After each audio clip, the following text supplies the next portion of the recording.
Assalamualaikum warahmatullahi wabarakatuh. Kembali lagi di channel Biologi Education. Kali ini kita akan melanjutkan membahas Sanitan Pariwara kelas 10 masih di bab ekosistem dan perubahan lingkungan. Bagian asesmen harian nomor 1 sampai dengan nomor 20. Mari kita simak bersama-sama. Kita mulai dari nomor 1, suatu komponen abiotik dapat membantu penyerbukan pada tanaman berbunga serta penyebaran biji dan spora. Komponen abiotik yang dimaksud adalah jadi ekosistem itu kan tersusun atas komponen biotik dan abiotik. Kalau abiotik contohnya di sini adalah angin. Nah, angin itu memiliki peran penting terutama bagi tumbuhan, biasanya untuk membantu proses penyerbukan pada tanaman. Kemudian proses juga membantu dalam proses penyebaran biji dan juga spora. Jadi jawabannya adalah yang C. Nomor 2, di dalam ekosistem tersusun atas komponen abiotik dan komponen biotik. Namun apabila salah satu komponen biotik dalam suatu ekosistem terganggu, peristiwa yang mungkin terjadi adalah jadi setiap organisme yang berada di dalam ekosistem akan terlibat dalam rantai makanan. Apabila salah satu dari komponen biotiknya terganggu, maka rantai makanan yang terjadi di dalam ekosistem juga akan terganggu. Nah, keadaannya menyebabkan aliran energi dalam rantai makanan tidak berlangsung secara optimal. Akibatnya organisme dalam rantai makanan tersebut tidak dapat melangsungkan kehidupannya. Jika kondisi ini berlangsung secara terus-menerus akan mengakibatkan ekosistem menjadi tidak stabil. Jadi jawabannya adalah yang E. Nomor 3, satuan makhluk hidup berupa ekosistem ditunjukkan oleh gambar. Oke, jadi ekosistem itu kan suatu kesatuan komunitas dengan lingkungan hidupnya yang membentuk hubungan timbal balik antara komponen biotik dan juga abiotik. Nah, kalau kita perhatikan gambar A itu tergolong ke dalam populasi karena ada makhluk hidup sejenis ya.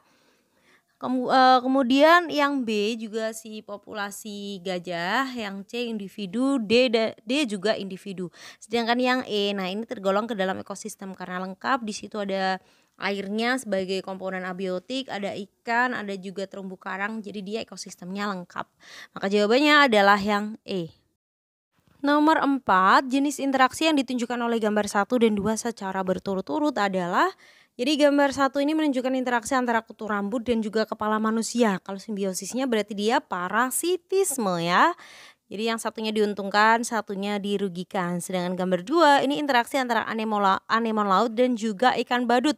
Yang termasuk ke dalam contoh simbiosis mutualisme. Jadi keduanya sangat saling menguntungkan ya.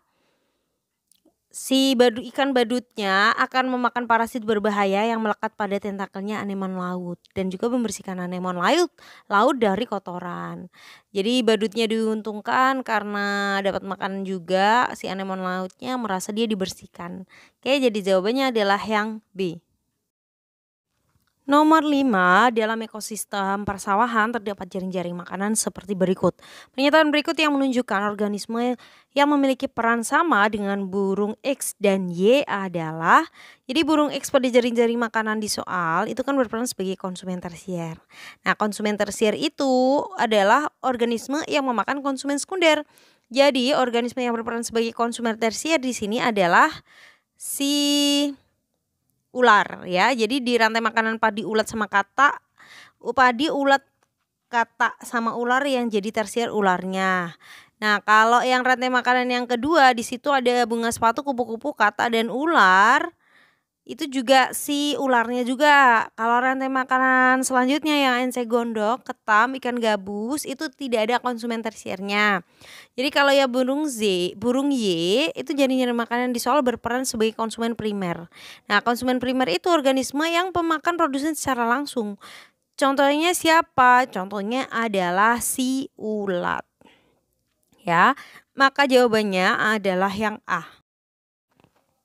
Nomor 6, perhatikan jaring-jaring makanan ekosistem berikut. Apabila terjadi pemberantasan hama ulat, peristiwa yang akan terjadi pada ekosistem tersebut adalah, jadi kalau di jaring-jaring makanannya ulatnya itu habis, maka menyebabkan ulat di sini kan sebagai pemakan padi. Nah, kalau ulatnya nggak ada, maka populasi padinya itu akan mengalami peningkatan ya. Kemudian setelah ulat di situ ada siapa? Kita lihat setelah ulat kan ada si burung. Nah, burung itu kan makan ulat. Kalau ulatnya habis, maka populasi burungnya itu bisa juga dia akan lama-lama berkurang dan bisa jadi punah karena makanannya si burungnya nggak ada. Oke, jadi jawabannya adalah yang D. Nomor 7, pernyataan yang tepat mengenai piramida energi adalah, jadi piramida energi itu menunjukkan adanya penurunan energi yang tersedia pada setiap tingkat trofik. Jumlah energi sebagai persediaan terbesar itu ada di produsen ya, atau trofik 1 itu energinya tertinggi. Dan lebih kecil lagi pada tingkat-tingkat trofik berikutnya. Jadi makin tinggi tingkat trofiknya, soalnya tingkat trofik 4, trofik 5, maka energi yang didapat juga semakin sedikit. Jadi jawabannya adalah yang D. Nomor 8, dalam suatu ekosistem terjadi rantai makanan sebagai berikut. Dari mulai rumput, sapi, caplak, kemudian ke Leptomonas sp. Piramida jumlah yang tepat untuk menggambarkan rantai makanan tersebut adalah, jadi piramida jumlah ya, piramida jumlah itu piramida yang menunjukkan jumlah organisme yang berada pada suatu daerah tertentu yang dikelompokkan dan dihitung berdasarkan tingkat trofiknya. Nah, berdasarkan rantai makanan tersebut, dalam tubuh seekor camplak itu bisa terdapat ratusan Leptomonas ya. Karena Leptomonas ini kan bakteri, berarti jumlahnya dia paling banyak. Nah, jumlah rumput yang berperan sebagai produsen itu lebih banyak daripada jumlah sapi dan juga jumlah campak. Oleh karena itu urutan organisme yang paling banyak adalah si Leptomonas nih pertama, kemudian yang kedua rumput, yang ketiga camplak, dan yang keempatnya sapi. Maka piramida yang cocok bagian yang C. Nomor 9, perhatikan rantai makanan berikut: tanaman jagung, ulat, burung ketilang, dan juga burung elang. Apabila tanaman jagung memiliki energi sebesar 2000 kalori, energi yang diterima oleh konsumen tersier sebesar, energi itu berpindah dari produsen ke konsumen. Tapi tidak seluruh energi dapat dimanfaatkan oleh organisme. Energi mengalami perpindahan dari suatu organisme ke organisme yang lainnya hanya sebesar 10%. Jadi jika energi yang terdapat pada produsennya tanaman jagungnya itu 2000, maka energi yang berpindah ke konsumen primernya alias ulatnya itu hanya 200 kalori ya. Energi yang berpindah lagi ke konsumen sekunder alias si burung ketilangnya hanya sebesar 20 kalori. Dan energi yang berpindah ke konsumen tersier alias si elangnya itu hanya sebesar 2 kalori. Maka jawabannya adalah yang D. Nomor 10, perhatikan pernyataan-pernyataan berikut. Pernyataan yang tepat mengenai infiltrasi atau perkolasi pada daur air ditunjukkan oleh angka. Jadi air yang berada di dalam tanah bergerak melalui pori-pori tanah. Nah, gerakan air di dalam tanah itu dapat terjadi secara vertikal ataupun horizontal. Dengan adanya gerakan di dalam tanah, air tersebut dapat masuk kembali ke sistem permukaan. Jadi peristiwa yang terjadi pada air tersebut dinamakan infiltrasi atau perkolasi. Maka di sini jawabannya adalah yang nomor 1, kemudian nomor 2, dan juga nomor 3. Jawabannya yang A. Nomor 11, suatu lingkungan dapat diartikan seimbang apabila, suatu lingkungan bisa dikatakan seimbang itu ketika komponen abiotik dan biotiknya berada dalam komposisi yang proporsional dan stabil. Dalam lingkungan yang stabil harus memiliki daya dukung lingkungan yang maksimal. Jadi suatu lingkungan harus memiliki komponen abiotik yang mendukung pertumbuhan tumbuhan sehingga jumlah tumbuhan mampu mencukupi untuk makanan konsumen primer. Nah, begitu juga dengan jumlah konsumen primernya harus mencukupi sebagai makanan untuk hewan yang berperan sebagai konsumen sekunder. Jadi jawabannya adalah yang E. Nomor 12, perhatikan beberapa cara pengolahan limbah berikut. Cara pengolahan limbah B3 yang tepat ditunjukkan oleh angka. Jadi limbah B3 itu kan sisa suatu usaha kegiatan yang mengandung bahan berbahaya atau beracun yang dapat mencemari dan menyebabkan kerusakan lingkungan. Nah, jadi limbah B3 itu tidak boleh sembarangan ya cara pembuangannya. Harus ditangani secara khusus. Nah, caranya gimana? Yang pertama adalah dengan cara stabilitas bahan kimia tertentu, kemudian insenerasi atau pemanasan pada suhu 850 sampai dengan 1400 derajat Celcius dan juga penimbunan dalam sumur injeksi. Jadi jawabannya adalah yang E. Nomor 13, laju pertumbuhan populasi penduduk di Indonesia sangat pesat. Oleh karena itu pemerintah mengadakan program transmigrasi untuk pemerataan penduduk. Jadi penduduk dari daerah padat akan dipindahkan ke daerah yang masih sedikit jumlah penduduknya. Untuk memenuhi kebutuhan daerah transmigrasi dilakukan pembukaan lahan untuk pemukiman dan pertanian. Kegiatan ini diharapkan dapat meningkatkan perekonomian penduduk. Akan tetapi dari segi ekologis kegiatan tersebut dapat mengakibatkan, jadi kalau mau dibangun rumah-rumah untuk perpindahan penduduk, otomatis akan banyak lahan-lahan yang awalnya dia hutan ataupun lahan terbuka hijau akan digunakan untuk membuat gedung-gedung ya, membuat gedung ataupun rumah. Nah, hal ini bisa menyebabkan banyak sekali pohon-pohon yang ditebang sehingga banyak hewan juga yang tidak memiliki kehilangan rumahnya lah ya istilah mudahnya.